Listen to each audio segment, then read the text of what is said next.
श्री शिवाय नमस्तुभ्यम। हम सबको पता है कि आज है 11 अगस्त यानी कि सावन की शिवरात्रि का बहुत ही पावन सा दिन। और एक बार फिर से मेरी तरफ से आप सभी को सावन शिवरात्रि की बहुत बहुत शुभकामनाएं। बहुत सारे लोग के सवाल थे कि भैया जैसे आज पूज्य गुरु जी कराने जा रहे हैं पार्थिव शिवलिंग की पूजा शाम को 7 बजे, तो हमें किन किन चीज़ों का विशेष ध्यान देना है, क्योंकि अभी तक हमने कई बार पूजा की है और हर बार पूजा करने में हमने बहुत सारी गलतियां करी हैं। तो उन्हीं गलतियों को आप दोबारा ना दोहराएं, इसी की बात हम लोग करेंगे। किन किन सावधानी को बरतना है, पूजा से पहले क्या खाना है, पूजा के बाद क्या खाना है, इसी के बारे में हम लोग बात करने वाले हैं। ठीक है ना। सबसे पहला सवाल होगा कि भैया हस्बैंड और वाइफ अगर साथ में पूजा कर रहे हैं तो उसका विधि विधान क्या होगा, इसके बारे में बातें करेंगे। साथ ही साथ पूजन के बाद क्या खाना है, जैसा मैंने बताया उसके बारे में बात करेंगे। अगर जो पूजन सामग्री पूज्य गुरु जी ने अपनी कथा में समझाई थी, आपको बताई थी, अगर वो नहीं मिलती है तो आपको क्या करना है। और पूजन के बाद में सबसे बड़ा बात होता है कि जो विसर्जन है उसकी विधि क्या है, इसके बारे में बातें करेंगे। इन कुछ ऐसी चीज़ें हैं जिसके बारे में हम लोगों ने कई बार बातें कर रखी है ना, बट एक बार रिपीट करते हैं चीज़ों को ताकि आप चीज़ें समझ पाओ। ठीक है ना। देखो, स्क्रीन पर आप लोग को पार्थिव शिवलिंग दिखाई दे रहे हैं, दिख रहे हैं ना। आप सभी लोगों को इसी प्रकार से मिट्टी का एक शिवलिंग अपने घर में बनाना है। लेकिन ध्यान रखिएगा, यहाँ पर एक समझने वाली बात ये है कि जो पार्थिव शिवलिंग का निर्माण करोगे वो शाम को 7 बजे से पहले, मतलब जो पार्थिव शिवलिंग है ना आपका, वो बिल्कुल 4 बजे तक बन करके रेडी हो जाए। क्या हो जाए? 4 बजे तक पार्थिव शिवलिंग का जो निर्माण है वो हो करके बिल्कुल रेडी हो जाए। इस चीज़ का विशेष ध्यान देंगे। इसलिए कह रहा हूँ कि जब 4 बजे तक शिवलिंग बना दोगे ना, तो कम से कम 1 से 1.5 घंटा शिवलिंग को सूखने में लगेगा।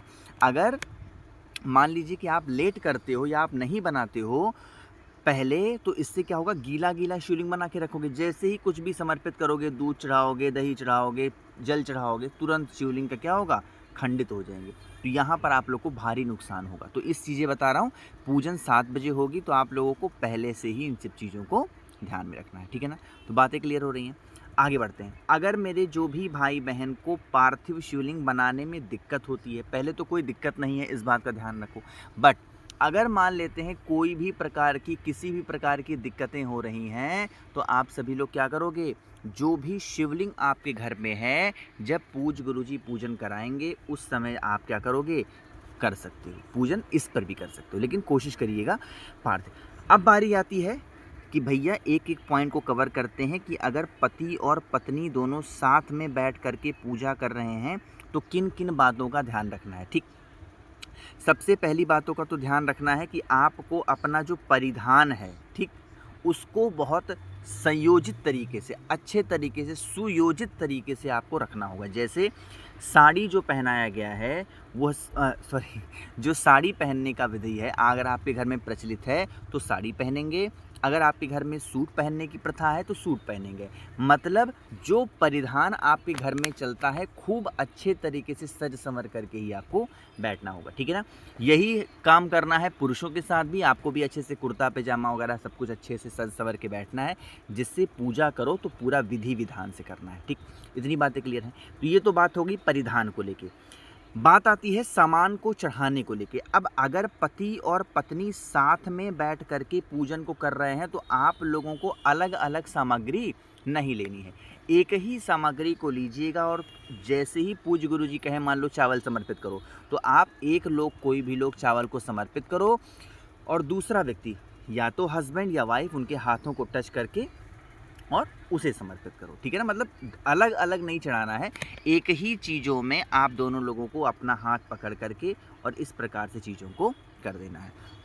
सॉरी, मेरी बात समझ में आ रही है आप लोग को, तो इतना कर लीजिएगा। दूसरा काम क्या करना होगा, अगर हस्बैंड मान लीजिए कि आपके ड्यूटी से लेट आते हैं, ठीक है ना, तो अगर पॉसिबल है तो ज़रूरी नहीं कि पूजा 7 बजे हो रही है तो 7 ही बजे पूजा करो, नहीं, है ना। वीडियो तो पूज्य गुरु जी की चैनल पे रिकॉर्डिंग पड़ी रहती है। ठीक है ना। अगर मान लो आपके हस्बैंड रात को 8 बजे आ रहे हैं, 8:30 बजे आ रहे हैं, तो अब जिद नहीं करना है कि आज आपको जल्दी आना है। अगर पॉसिबल है तो हस्बैंड जल्दी आ जाएं, लेकिन अगर मान लीजिए कि आपके बॉस हैं, उनके है ना, वो भी किसी के अंडर काम करते हैं, तो अगर उनको परमिशन नहीं मिल पाई तो कैसे आएँगे? तो अगर वो मान लो 8 बजे आ रहे हैं, साढ़े 8 पे आ रहे हैं और अगर वो इच्छुक हैं पूजा करने के, तो उनके लिए 1 डेढ़ घंटे आप रुक सकते हो। ऐसे बहुत ज़्यादा हावी नहीं हुआ जाता है, समझ रहे हो? रुक करके रिकॉर्डिंग देख लो पूज्य गुरु जी की और वैसे पूजन कर लो, ठीक है ना? अब ऐसा बिल्कुल मत सोचो कि 7 बजे पूजन है तो 7 ही बजे हम करेंगे, नहीं। अगर आपके घर का कोई सदस्य घर के बाहर है और सब साथ में बैठ के पूजा करना चाहते हो, तो रिकॉर्डिंग देके पूजा कर लेना। मेरी बातें क्लियर हो रही हैं? चलो। तो पहला डाउट आप लोग का दूर हुआ। दूसरे डाउट को बात करते हैं कि पूजन के बाद क्या खाना है। तो सबसे पहला ध्यान रखना है, मैंने तो आपको कल बता दिया था कि जो लोग अगर कोशिश करो व्रत रहने की, तो व्रत रह जाओ, है ना? लेकिन अगर आप मेडिसिन वगैरह खाते हो तो व्रत मत रहो, समझ रहे हो? इतना बात समझे। लेकिन बारी आती है कि भैया ठीक है, हम व्रत नहीं रहना चाहते हैं, तो खाएँ क्या?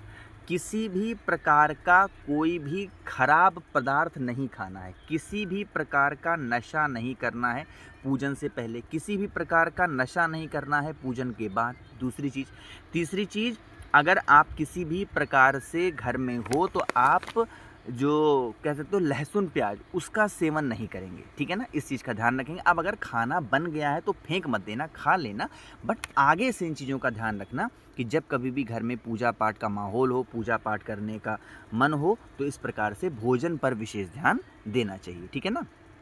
मेरी बातें क्लियर हो रही हैं आप लोग को? तो इतना हो गया। अब जो तीसरा सवाल आप लोग का है कि भैया जो सामान अगर हम लोग को नहीं मिलता है, तो वो सामान हम क्या करें? अगर नहीं मिल पा रहा तो भाई क्या करोगे?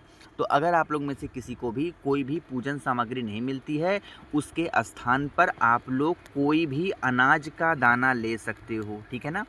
अनाज का दाना अगर आपको नहीं मिल पाता है, तो अनाज के दाने के अलावा आप चावल का दाना इस्तेमाल कर लीजिएगा, लेकिन चावल का दाना कहीं से भी खंडित नहीं हो, कहीं से भी टूटा नहीं हो, इस चीज़ का विशेष ध्यान देना होगा, ठीक है ना? तो चावल के दाने के बारे में बात हो गई है कि अगर कोई भी, जैसे मान लो अगर आपको 7 बेलपत्र नहीं मिल पा रही है, तो 7 बेलपत्र नहीं मिल पा रही है, तो उसकी जगह पे 7 चावल का दाना ले लो।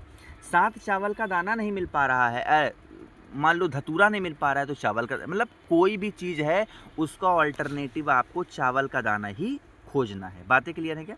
चलो, तो आप लोग के 2 डाउट क्लियर हुए, 3 डाउट क्लियर हो गए। अब बारी आती है विसर्जन की। लेकिन विसर्जन के बारे में बात करने से पहले एक छोटी सी बात बता दूं आप लोग को। चैनल पे सावन के महीने में एक छोटा सा ऑफर चल रहा है। जैसे 1 मुखी रुद्राक्ष होता है सर्व सिद्धि के लिए, 7 मुखी रुद्राक्ष होता है खूब सारे पैसे के लिए, 8 मुखी बीमारी के लिए, 9 मुखी लड़ाई झगड़े के लिए। ऐसे ही 1 मुखी से लेके 14 मुखी तक हर रुद्राक्ष के अपने अलग बेनिफिट हैं, फ़ायदे हैं। अगर आपको कोई भी रुद्राक्ष मुझसे चाहिए, आप मुझसे खरीदते हो, तो इसके साथ मैं आप लोग को इस सावन के महीने में एक नई चीज़ ऐड कर रहा हूँ। 5 मुखी रुद्राक्ष आपको फ्री मिलेगा, 3 मुखी रुद्राक्ष आपको फ्री मिलेगा, रुद्राक्षी माला आपको फ्री मिलेगी, 50 ग्राम भस्म आपको फ्री मिलेगा और प्लस आपको 4 स्टिकर श्री शिवाय नमस्तुभ्यम के भी फ्री मिलेंगे। तो इन सभी चीज़ों का लाभ उठाना है तो आपको करना होगा मुझे व्हाट्सएप पे मैसेज 8299419143। कैश और डिलीवरी की सुविधा उपलब्ध है, ठीक है ना? चलिए, अब बारी आ जाती है समझने की कि चलो पूजन वगैरह तो भैया सब कुछ हो गया है, अब बारी आती है विसर्जन कैसे करेंगे हम। देखो, पार्थिव शिवलिंग के विसर्जन करने की एक विधि है। वो विधि मैं आपको एक बार नहीं हज़ारों बार, अभी कल परसों में समझाया था, एक बार और समझ लो। अगर आप इस पूजन को कर रहे हो शिवरात्रि के दिन, आज कौन सा दिन है? शिवरात्रि है। तो आप चाहो तो विसर्जन आज कर सकते हो या आप चाहो तो विसर्जन कल कर सकते हो। बातें समझ रहे हो ना? लेकिन पार्थिव शिवलिंग के विसर्जन करने की विधि ये है कि ऐसे साफ सुथरी एक बाल्टी लेना अपने घर की, ठीक है ना?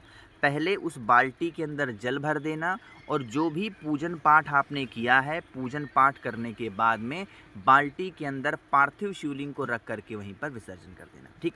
विसर्जन कर दोगे तो पार्थिव शिवलिंग क्या होगा, इसी बाल्टी के जल में धीरे धीरे धीरे धीरे धीरे धीरे क्या हो जाएगा, वो पूरा गल जाएंगे। और गलने के बाद में फिर आप चाहें तो उस बाल्टी के जल को उठाइए, कई ऑप्शन हैं, नदी, तालाब, सरोवर, कुआं, बावड़ी के पास जा सकते हो, या आपके घर के अंदर बेल का पेड़ हो वहाँ पे कर सकते हो, पीपल का पेड़ है वहाँ पे कर सकते हो, वट का पेड़ है वहाँ पे कर सकते हो। मतलब सिर्फ तुलसी माता के वृक्ष को छोड़ करके जो भी पूजनीय वृक्ष हैं वहाँ पर आप जा करके यह पार्थिव शिवलिंग का जो विसर्जन है वो कर सकते हैं। अगर आपने कथा सुनी होगी तो विसर्जन करने से पहले 108 बिंदी वाली बेलपत्र को अपनी मनोकामना कह के समर्पित करना और फिर उसे उठा करके अपने घर में कहीं रख देना।